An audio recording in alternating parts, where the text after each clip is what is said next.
আসসালামু আলাইকুম রহমতুল্লাহি বরকাতু। একজন ভাই একটা কমেন্ট করেছেন, ভাই কর্মী নিবে 40,000 আর আবেদন করছে 5 লাখ, এই বিষয়ে একটু বলবেন।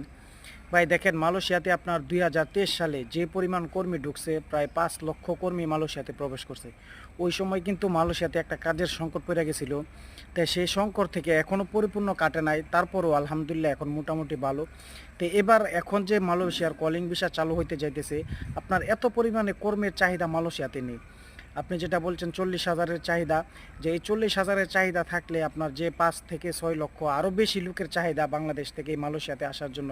তবে ভাই সবাই যে আসতে পারবে সেটার কোনো গ্যারান্টি নাই।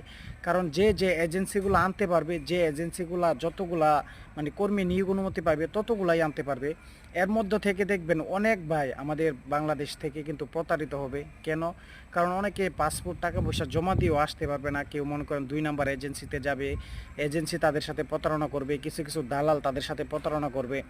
দেখাবে দেখেন 40,000-এর চাহিদা আছে, এখানে কিন্তু 5 লক্ষর উপর আবেদন করে রাখছে। তাহলে ভাই সেটা কিভাবে হয়? এই জন্য সবাই যখন পাসপোর্ট জমা দিবেন অবশ্যই ভাই ভেবে চিন্তে জমা দিবেন, তাহলে কিন্তু আপনার প্রতারিত হওয়ার সম্ভাবনাটা খুবই কম থাকবে।